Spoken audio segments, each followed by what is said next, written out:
Saturday Social is powered by FIFA 22 with PlayStation. Pleased to say the Saturday Social whiteboard is back. And as you can see, there is a big go and a big stay sign. So you can guess what we're going to do. January is fast approaching, which means the transfer window is back open. Joe, always love it when the transfer window is back open. And, of course, there's a lot of players that have been linked with staying or leaving their clubs. So we're going to get the guests, as you can see, Dave is getting ready already, to give their predictions as to which players should stay and which players should go. Do you want to explain the sort of criteria in this one? Absolutely. There can be no sitting on the fence on this one. We've picked the 10 most linked players. So 10 players that names just will not leave the headlines about January moves. And we're going to ask our guests to put them in either go or stay. Should they go or should they stay? We're going to start, very obviously, in alphabetical order with Arsenal and Aubameyang. Specs, I want to come to you straight away on this. I mean, listen, I love Aubameyang because I have flashbacks of the double in the semi-final of the FA Cup and in the final to win us the FA Cup. He's a big player. But you can't be late, especially with these group of young players that are quality. You just can't be late. And because he's aging, I feel like the lateness gets later. So honestly, I'm worried that if training starts at 10, he walks up at 12:30. And even in the afternoon, and next year it'll be 1, and then the year after it'll be 2. So he won't be the 25 Champions League winner. He's not going to be there. No, he's going to hold us back. I think he might do. 350 grand a week he's reportedly on as well. It is a long-term contract. Do you think giving him the contract, Dave, was a mistake? Well, I think you look at his performances before. 55 goals in the Premier League. Only Salah had scored more. I think in terms of assists, he was behind only Firmino and Lacazette in terms of centre-forwards. Since that point, it's kind of all fallen down. 43 games in the Premier League, 13 goals, 4 assists. You're looking at players like Neil Maupay and Zaha in that time have scored more goals since he signed that contract. That's not great, is it, Specs? That's not great at all. And that's why, sorry Aubameyang, but you have to go. Because we're in the top 4. But where does he go? Who actually pays the money to get him out of Arsenal? Newcastle. You think Aubameyang can actually go to Newcastle? Because they're going to put. I agree, they might have the money to pay the wages and they might have the money to pay the transfer fee. But why does Aubameyang take that move? Because Newcastle have got the money, and I've been late to a club in Newcastle before. And I was still able to DJ. So, Aubameyang, good luck. So, I can see him going Newcastle. I can't obviously see him going anywhere. I can't see him going to Italy or Spain. Because there's been a few links with Barcelona. Barcelona have been linked, They need a 9 for sure. They, against Benfica in the Champions League, they needed a goal scorer in there. I think Memphis Depay was coming off a little bit too much. But it's the wages. Barcelona have already got a broken wage structure. They're going to put another player on there that's not really going to do the job. Dave, do you think he has a future at Arsenal in the sense that obviously he's been stripped to the captaincy, not available from a lot of reports we're saying as well for another game this weekend? Other reports that we're reading that he's training on his own as well. So do you think he does have a future at Arsenal, or do you think it's just a matter of time before he leaves? I don't think he even fits. I don't think the style that he is, I don't think it fits. I think Arsenal need a centre-forward that likes the ball to feet. Like Lacazette's kind of perfect for that. As much as Aubameyang's shown, glimpses under Arteta of being this superstar, I just don't think with the bodies around, with Smith Rowe in there, with the likes of Saka, you need someone to play to, link through, get into the final third and do it. The goal that Martinelli scored this week, that's the prime example of what Arsenal need to be doing to be a little bit more vertical. So I don't think he's the right guy right now. Still got a lot of time left in his contract though as well. So from Aubameyang's side, he might be thinking, why does he leave? It's another one of we've seen with Arsenal with Ozil and Willian had the long contract, of course, which he doesn't have anymore. But it's an interesting one, isn't it? Next player, alphabetical order based on team, so it's Burnley. James Tarkowski, 29 years of age, on £50,000 a week, we believe. Regular feature for Burnley, we know. Scored this season, 2 assists as well. Features all the time, but out of contract in the summer. We've seen him linked with the likes of West Ham and Newcastle. Do you think he'll stay or go in Jan? I think it's time for him to maybe go. I think he's done a great job at Burnley. I think Burnley may be moving on. You think Nathan Collins coming in has looked quite good when he's played. Tarkowski is Burnley, though. He is that sort of Ben Mee and Tarkowski. That's what you think about Burnley defensively. Just always plays, doesn't he? Always plays, always good. Won 81% of his tackles this season. There we go. Stick it up. 81.4. He's got just 81 on the money. Got real quality about him, but I feel a Newcastle. That's a good sign. Look, Aubameyang and Tarkowski in January, they're staying up in the Premier League, aren't they? I mean, Newcastle need that to stay up. Yeah. They need that. But if you're Burnley, why do you sell to Newcastle now? You're selling to a direct relegation rival, for, let's say, even for £10 million. Is that worth it if that means Newcastle stay up and you go down? I think that is like a sale that just cannot be sanctioned. I think the fees that we saw sort of reported were sort of 7, 8, 9 million, that sort of mark, because of the time he's got left on his contract and because of his age. So I suppose it's whether they want to get money for him, if they can't sign down to a long-term contract, which we don't know, or you risk losing him for nothing in the summer. It's that debate. I think with contracts again, it definitely makes more sense keeping him. It really does. Staying in the Premier League is worth the cash, right?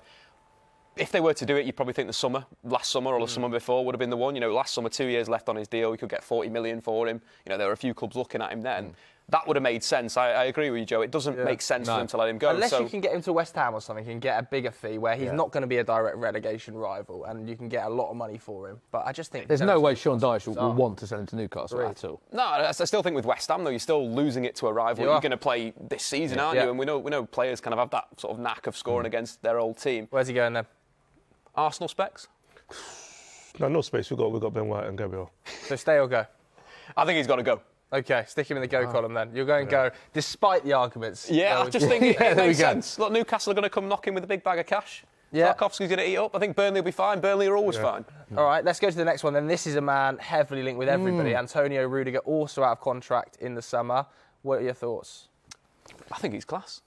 He's class, but I think he's only class in the three at the back. I agree. No, it's spot on. So is he going to go to a team that's playing three at the back? If not, he has to stay, for me personally. But, I mean, he wants a wage hike. 28 years old, isn't he?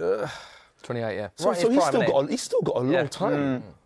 And you're probably thinking he's only just coming to that peak now. He's playing his best football in the last 18 months. And he's linked with the likes of Real Madrid and Bayern Munich. Big clubs here, and Real Madrid are thought to be offering those sort of high wages. So if you were him, would you be saying you'd rather play in a 4 at Real Madrid or maybe less exposed in that 3 system that Tuchel's for me, once he goes in at 4, he's going to get exposed. What about Bayern Munich? Defending a 4, attacking a 3. Rudiger, does he fit in?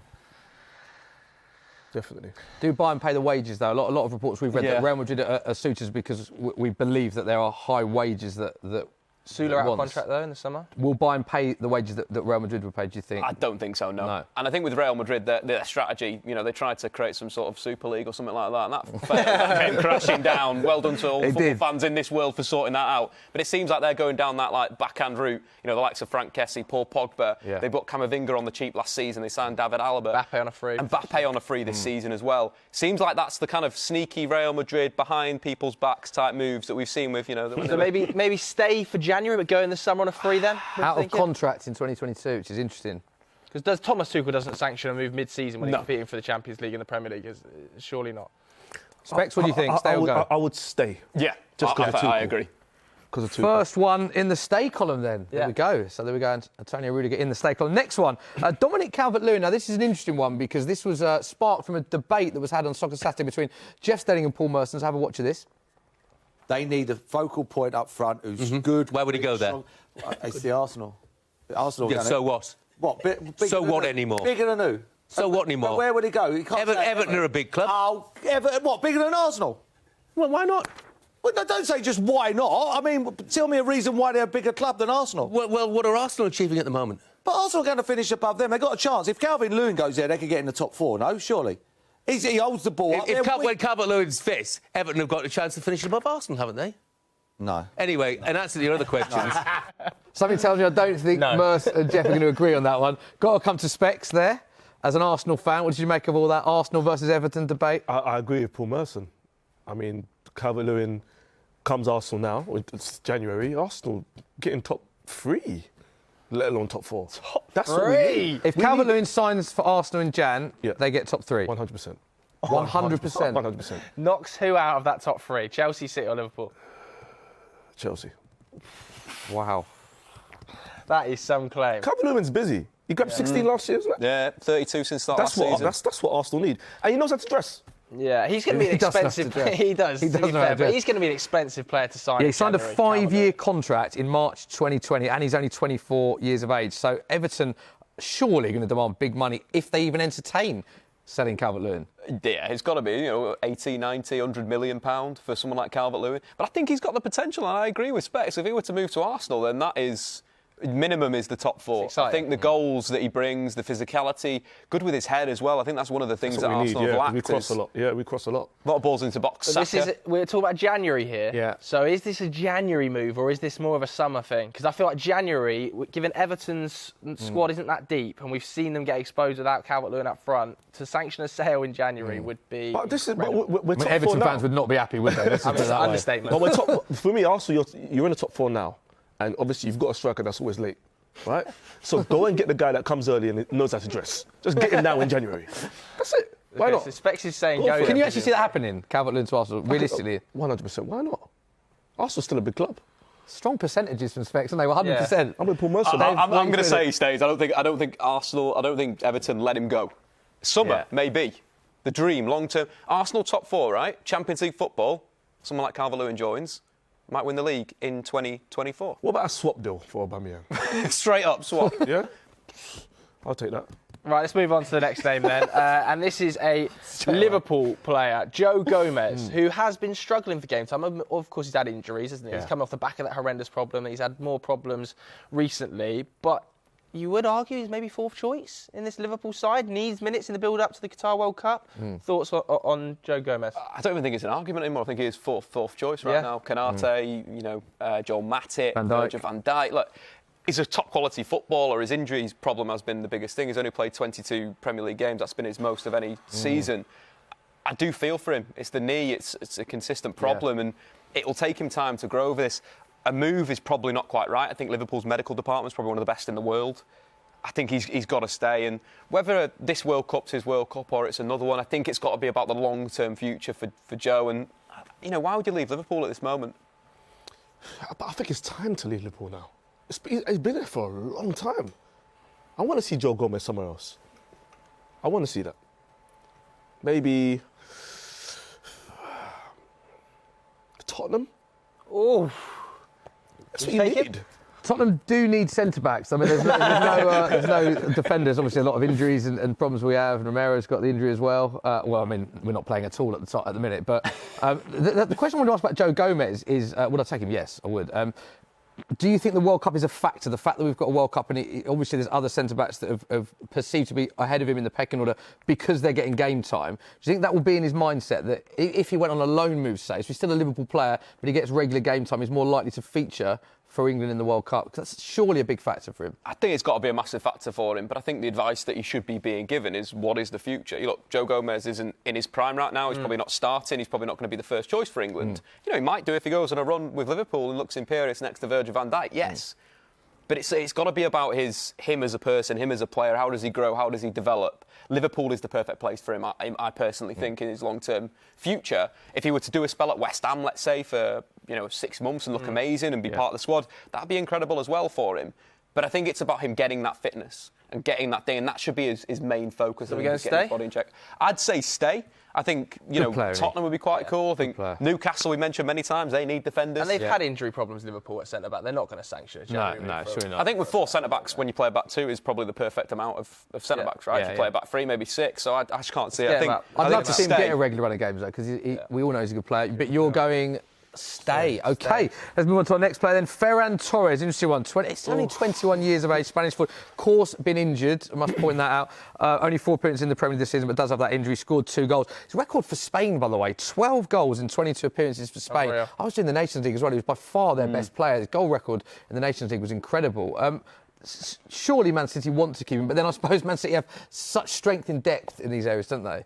I think that's the thing, and his injury was really mistimed because he became their 9, didn't he? He was the guy that was putting the ball in the back of the net. I think it was in all comps he's got 7 goals in 15, and he started to look really good. Clinical, the kind of making the runs in behind that City strikers or the false nines don't necessarily do. But there is this rumour that he's going back to Spain, and there is Barcelona linked to Barcelona a lot, isn't he? Xavi's there. They really need a forward. They really need some wide players. It makes sense, obviously, Manchester, it's a great city, but it rains a lot. It just does. Look, we can't get round this, Specs. And if you're from Valencia, right, and you wake up and it's grey, look, I can take it. I've been there I'm wearing a grey top, I can take it, but poor old Ferran Torres can't do it. The weather? He should be patient. The weather will change in this country soon. No, I'm with you. I mean, see, this is the thing. I mean, I look at Barcelona's team now and I'm like, I wouldn't want to join that team now. No. I would wait till I'll see what they do before I join. So I wouldn't be the first to join this new movement. I'll see who comes in first. But I think that's the thing, because Ferran Torres could be, the poster boy of this new movement. You know, we see the likes of Nico Gonzalez, Pedri, Gavi, all these young, exciting Spanish players that are there. This Barca team, because of the lack of money that they've got, will get really good together. And I think Specs is saying 2025 for Arsenal winning the Champions League. Barcelona will be in 2026 with this current crop of players. So he can join in 2025? Maybe 2025. That could be the He's signing. rejecting Arsenal in the process. He should stay for 3 more years at City. Yeah, then it'll be sorted. Yeah. Okay, so you're saying stay, yeah? I just think that from what we've read, and that Guardiola just seems to have stopped playing him, I think there's too many signs that he may be one of the players that might leave the Premier League. Oh. Get him in the go column then. I think, yeah. He's with the Newcastle lads. OK, let's move on to the next one then, because we've got a couple of Man United players back to back. We could almost do these as a two. Jesse Lingard and Anthony Martial. What are our thoughts? When I look at Jesse, I feel great sadness. What a spell at West Ham United. 9 goals, 4 assists. It was beautiful to watch Jesse in full flow. And a really good player. You look at the goals that he scored, they either were opening goals of the game or they changed the game state, so they went from a draw to a win or a loss to a draw. It's just sad to not see him play football. I generally feel a bit of sadness for him. He should have gone in the summer. Yeah, he should have went straight after that loan. That loan showed that I need to go. And do we think West Ham is just the obvious destination? We've seen Newcastle linked as well, haven't we? Yeah. And they're obviously in need of forward reinforcements. I think Jesse needs a team that counter-attacks, that plays well on the break. You look at the amount of chances that West Ham have had following a defensive action, so like quick transitions. Yeah. They're top in the Premier League. Look at Leicester City, they've scored the most goals from those positions, from a direct transition. So I think Leicester, I think West Ham, Newcastle, if they were to build themselves to be that, but Jesse's a player that really does well in space. Think of the goal he scored against Wolves. He scored that previously for United against Swansea. That is the Jesse goal for me. He needs space, needs place to go. He doesn't suit a team necessarily that's like maybe a Man City that dominates possession. Yeah. So that's why I probably wouldn't say Arsenal wouldn't be a good move for Jesse Lingard. No, not right now. Good football inside. Maybe last year. And West Ham potentially need forward reinforcements, don't they? We've seen the goals dry up a little bit. Mikel Antonio struggling to score at times. So and West Ham fans would love him back, wouldn't they? So we say go for Jesse then? It's got to be, hasn't it? I hope so. I really do. Let's get him up. If I was his agent, I'd be on the phone to David Moyes right now. Yeah. In the go column. Into the go. Quite an even split at the minute, isn't it? So let's go on to the next Man United player, Anthony Martial. Oh, It's been there for too long. Yes. Go on, Specs. It's too long. It feels like he's been there for 40 years. And he's only 26. I was looking at the stats, and since he joined, there's a whole host of players that he scored more goals than. But then you're talking Ibrahimovic, Wayne Rooney. He's got 56 Premier League goals and 26 assists in 174 Premier League appearances. So take this season, I know that we're talking about this season, but in terms of his Man United career so far, because obviously it was a huge signing, a record signing, I think, for a young player when he signed. £50 million down the drain. Exactly that. And of course, the bonus payments and everything. They've got the Ballon d'Or nomination clause, and there was such excitement. But he is on his day a quality player. It's just that consistency. So how would you rate his overall United career so far? He's probably had one good season. You think the season where he scored 17 goals in the league, 7 assists, I think it was a 19-20 season, the first under Ollie, he looked really good. And the underlying stats were the best he's had. So, progressive passes, passes receiving to feet, something that he does quite well. He was ranked behind only Sterling and the Liverpool trio, Firmino, Mane and Salah. So you're thinking he's doing that right, he's coming to the ball, he's receiving in the right areas. His link up with Rashford that season was really good. Pressing numbers-wise, were around 13 pressures per 90 that game in comparison for Firmino's on 20. Here he goes. So it was his best season in Specs terms of was just pressing. about to say that as well, the pressures per 90. We did actually. Me and Spence, we were in Specs, we were talking about that pre, and he was like, have you seen Martial's pressing numbers that year? And I was like, I haven't actually, mate. Talk to me about that. But I think that's the problem, that 1 year. Yeah, consistency. Martial, stay, go. Where would you put him on the board? I want to see him go because he's always wearing gloves. So I want to see another badge on the hand. This is why it's such a great management duo. Pressures per 90 from Dave, and he's always wearing gloves. Again, I do think he's a tough person to find a destination. Yeah, the right destination. Martial on big wages and a long-term contract. No. Wouldn't take him? Nah, because we got Does Pepe. he start? Does he start for Arsenal Pepe. over Martinelli or Saka? I think those two are in a better place than Martial right now. OK, let's move on to the next one then. 2 more to do. A Spurs name, Dele Alli. Surely this is going in the go column. He has to go. Yeah, I mean, That was a quick call from you. Go on, explain. I just feel like he's got to go. I feel like he's got to maybe take a step somewhere. I think, gone are the days of Pochettino and Dele Alli scoring goals. Specs were talking about that Palace goal. That Palace goal, yeah. What's gone wrong, Specs? I don't know. And I was saying that to you earlier, it's sad because for me, I thought I was seeing a player that could be elite because he was doing some things that were just not normal. Like the Palace goal was, that's world class. And then I don't know what the problem is, but... And there was all those numbers, wasn't there? Scoring more goals than Gerrard and Scholes and Lampard at his age. Scored 50 Premier League goals faster than Hazard, Scholes, Lampard and Gerrard. Scored 28 Premier League goals in his first 2 Premier League seasons, which is 18 goals in 16-17 season, just Premier League goals. I mean, incredible. Only 1 goal in 8 Premier League appearances this season, no goals last season. So it's a dramatic difference. What do you put that down to, Dave? I think Spurs has been a difficult club to be at, maybe. There's been a lot of transition. I think the back end of the Pochettino time, Pochettino was pushing for a complete overhaul of the squad. That was correct. I think we see that with some of these top-level managers, Bielsa, we'll probably chat about it later on. Like these kind of pressing, full focus, you need to rotate these players because it does become very tiring mentally and physically.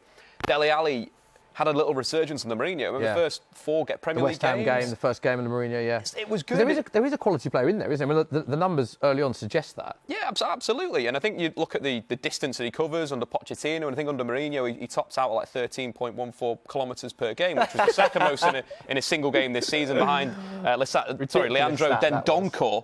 Against Brighton, obviously that's the key part to the start. Dendoncker versus Brighton. That is some distance. So niche, isn't it? The man's nearly run a half marathon. You know what I mean? He's been doing some serious yards. So I think he's got everything to be a great player in the modern game, the modern system. Moves off the ball well. Yeah. He needs someone like a Simeone, I think. He has had a few injury spells as well. It's worth pointing out within that period. But yeah, you've put him straight on the go.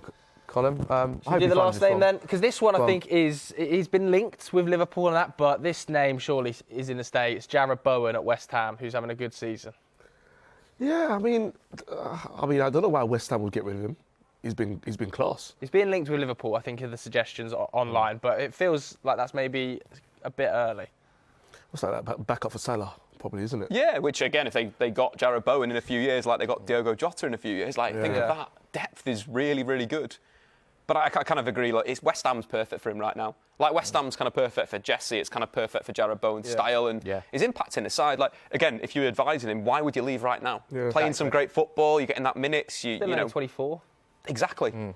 Not in a particular rush to leave, and West Ham just aren't going to sell a forward player, are they? Given that they are already quite light going forward to sell Jarrod Bowen, who can also operate in that 9 role. Good signing for the money. It's between 20 and 22 million. A good return on that investment, wasn't it, from Hull? I mean, that's a great buy for West Ham. Look, we see the Championship players, coming up. There's so many examples of it working. Grealish, James Maddison, Jarrod Bowen of 3 attackers just off the top of the head that just simply transition nicely. And it's nice to see a player again do it, and it gives hope to people around the world that you can, if you continue to work hard, you can achieve. If he went to obviously linked with Liverpool, we've seen Jota, for instance, fantastic signing and how quickly he's made an impact. If he were to leave, would you say he'd have a similar kind of impact, less impact, more impact? Where do you place him on that level? I think he'll be exactly like Jota because again, I think Klopp he knows how to get the best out of these players regardless. So I trust Klopp to make Bowen even better. Okay, got to push you. Where's he going? There we go. Yeah. He's in the stay. So that concludes. There is confirmation of the players in the go and the players in the stay on the Saturday social whiteboard. So that is what Statman Dave and Specs have gone with.